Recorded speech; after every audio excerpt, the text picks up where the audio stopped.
So a high school girl in a track meet hits another high school girl in the head with a baton during a relay race. Hello, everybody, and welcome to our channel. I'm Mark. And I'm Rob.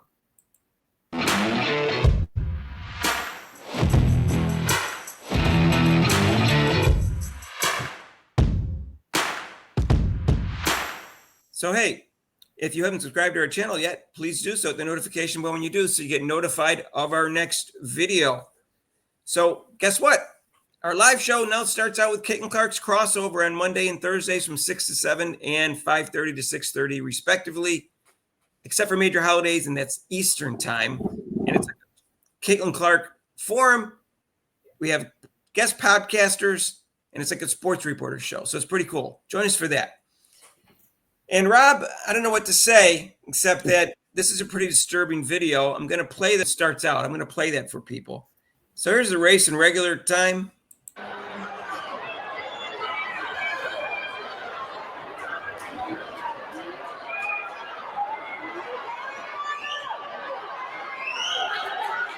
And there, right there, and there.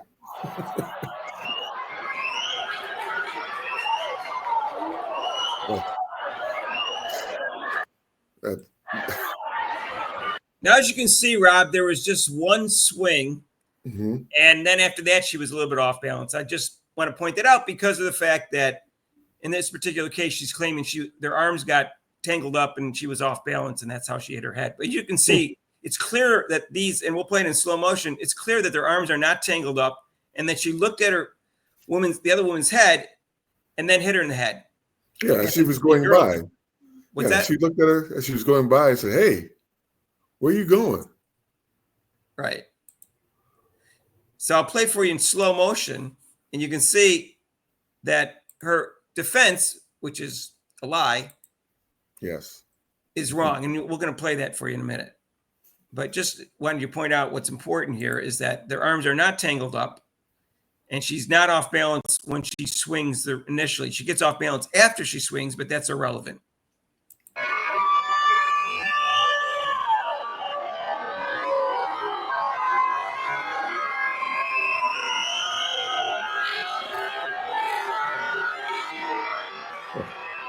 Unbelievable. You can see how far apart their arms are, Rob, when that swing comes back. There's no way that arm or the other woman's arm tangles her up. So no, there's no way. And she said it was the natural running motion. Yeah.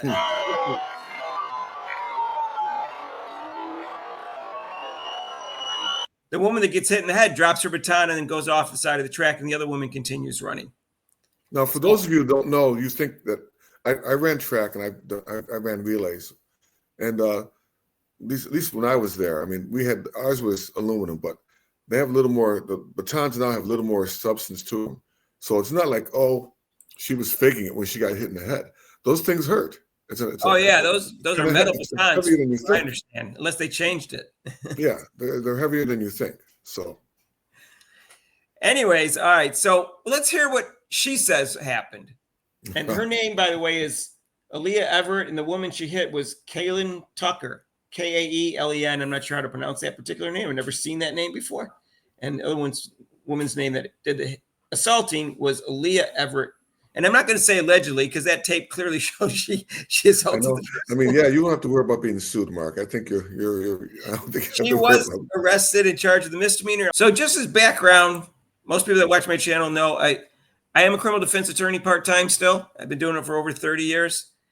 And I don't know when she made this statement. I think she made it before she got arrested. But if she was my attorney, she would have never made this statement because my clients don't make statements beforehand. That gives the DA an advantage because now they have a record of her statement. And she usually, when you get on the stand, you can't remember lies too well. So you're contradicting yourself and you get impeached by a good attorney by showing what you said before in the past. And that's what you want to avoid. So that's why you don't want a record of your statement to begin with. You're at a disadvantage. So this is what she says, and I'll play this for you. And as you can see that it doesn't match up with what you just saw. Got stuck behind her back like this, and it rolled up her back. I lost my balance, and when I pumped my arms again, she got hit. But I know my intentions, and I would never hit somebody on purpose. Oh Yeah, the tears don't. Sorry, the tears don't do it. No, but And you that's can her see explanation. She and actually you can got death threats too, Rob, which are wrong. yeah, that's wrong. But that's besides the point. Yeah, But that's her explanation. and you can tell, Mark. I mean, if you look at her, I mean, if you've seen people when they lie, and when they're not lying, usually they look you in the face. But she kind of looked down, and she was explaining it. Yeah. Yeah, when she came in and she hit me, she had her head down, her eyes down, and that right there just tells you the lie. And plus, with the show, it's a big lie. There's another angle here, Rob, but it really doesn't help her case any because it doesn't matter what this angle shows because it doesn't show their arms tangled. It just shows they're closer than they appear in that at that particular angle. But I'll play that for you too, to be fair, because this is the angle that they say proves that she's telling the truth, which it doesn't. So how should we tell? I don't get that. How should we tell the truth? She hit the person in the head. What is? Well, arms in terms of telling the truth, she's saying their arms get tangled and it forces her arm into her head, which is silly. Innocence. Into another angle of the race is proof. The baton was literally like her. Angle of the race is proof. The baton was literally like her. I'm playing it for you. Pointing to another angle of the race is There's no proof. indication that their arms are tangled at that angle either. Like her arm was. All it shows. Even worse. That's even worse. Yeah, all that shows is that she got off balance after she swung. But we can see that in the other video. So the off balance didn't cause her to hit her. She looked at her, she swung, their arms were not tangled up. This is a slam dunk case. She needs to plead this out. Although when they only charge her with a misdemeanor, there's not much to plead out because she basically has to plead guilty to everything she's charged with. If they had charged her with a felony in the first place, which they should have done, then they can plead it down to simple assault as part of negotiations in exchange for guilty. But they screwed the DA's office already screwed up this case because she got hit with if that's a metal baton, I'm assuming it is. There's a diagnosis that the woman, the victim, suffered a concussion. A concussion, metal object. And I think a partially fractured skull. I think, Mark. Right. That's an ag assault. So in Pennsylvania, what I'm used to is there's a misdemeanor, simple assault, and then there's an aggravated assault. Here they have 4 different levels of aggravated assault, apparently in Virginia.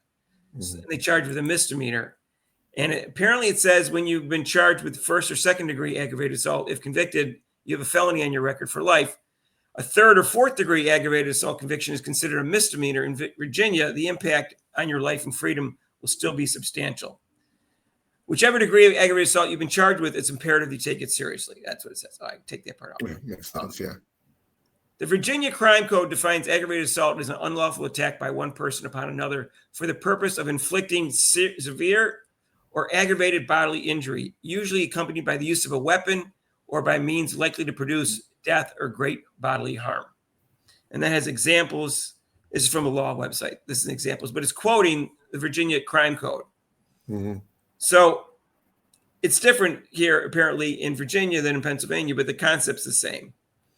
And it says for third or fourth degree aggravated assault, which they just said was a misdemeanor, it says when the offender attempts to commit significant rather than serious bodily harm, usually occurring in fistfights or similar incidents.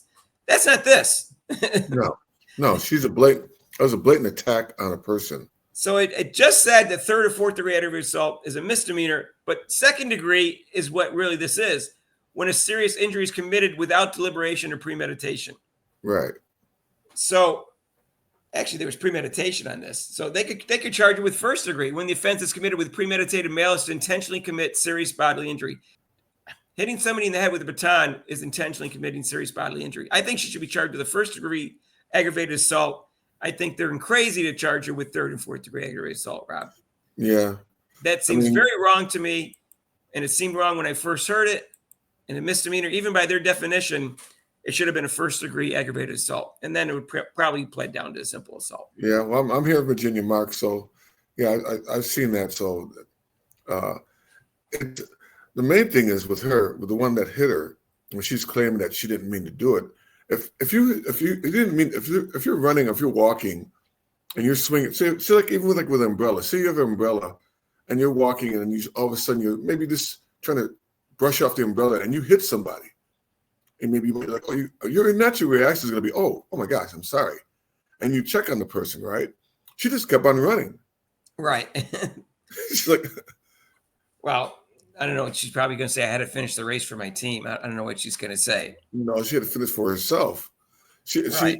I mean, they showed her how she was a great athlete. Her parents go on and on how she had all these medals and she's a competitor. So naturally, this seems like she was being very competitive. And then when the person passed her, or she initially had bumped into her, then when the person passed her, she got upset and she hit her. I'm not sure whose fault it was that they bumped each other, but first of all, it was a very slight bump that happens all the time in track. Yes. And usually if the person bumps you and you think they're out of line, you just kind of push them back. But there wasn't even enough of a bump there to be upset about. There was very little contact. It was like incidental contact. And the woman who got hit was still in her lane.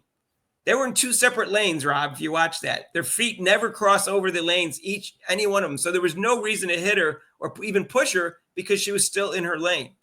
Yeah, I mean, the one that hit her was close to her lane, but her arm or her body motion was in the other person's lane, but she wasn't stepping in her lane like you said. But her body movement, because they bumped, went over into her lane.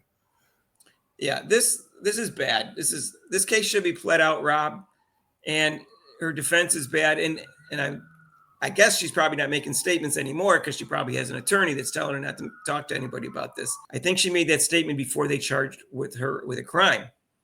Yeah, and from the thing also again, which drives me nuts nowadays with parents of young kids nowadays, their kid could do no wrong. So instead of just saying, yeah, she was upset that the person passed by her or anything like that, and they're just like totally on her side, not even thinking that she might have did it on purpose, which she did. She did it on purpose.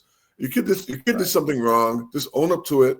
And then she did something wrong. That you can see why the young lady is pleading that way or acting that way in lying, because her parents have not taught her to own up to if you do something wrong. Right. I saw the interview with the parents, and they go, we know our daughter would never do that. She didn't do that. You can look at the other angle. I could go into it, but it doesn't matter because they're lying too. And if I was her parent, I'd look at the film and say, oh, my daughter was out of control. She needs to learn a lesson. I'm going to sit down and talk to her about her behavior and try to correct it in the future instead of making excuses for her. So then in the future, she'll do it again because her parent's going to back her up. That's terrible parenting, Rob. I'm saying, Mark, you're exactly right. It's terrible parenting. I see it nowadays all the time, with the young, with the young men and women nowadays. The parents don't call them out. You got to call them out on it. You're the parent. You're the boss. You call them out on it. You did something wrong. You apologize for it, and then you move on with your life. When you don't own up to something, you tend to do it again in the future, and that's what's going to happen. But I think she's eventually going to plead guilty, despite her stance and her parents' stance. I think she's eventually going to plead guilty. There's no sense taking that case to trial. The DA's office can actually bump this up to ag assault 1 and 2 if they want. Just because that's what she's initially charged with doesn't mean they can add charges up until the time of trial, as long as it's fair in terms of the charges being added. There can always be delay after that in terms of defense of that charge, but that's what the rule is in Pennsylvania anyways. Normally they don't do that. But unfortunately, Mark, I'm sorry to cut you off, Mark. Unfortunately, this is not just going to go away. Unfortunately, it's not going to be as simple as you should say. Just plead guilty, It's going to be they might even bring in some major attorney to represent her for something that she, just get it, like you said, just go to court, plead guilty, and that's it. I would not want to take this case to trial, Rob. I don't care if I was the best attorney in the world.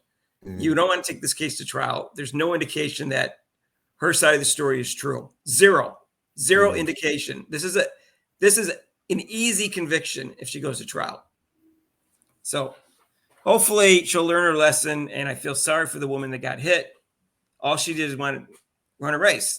I feel sorry for the other woman, Rob, because all she wanted to do is run and win a race, and she get hit in the head, and that's very sad. But like I said, it's also bad parenting that trickle down to the parents. So that's how you react.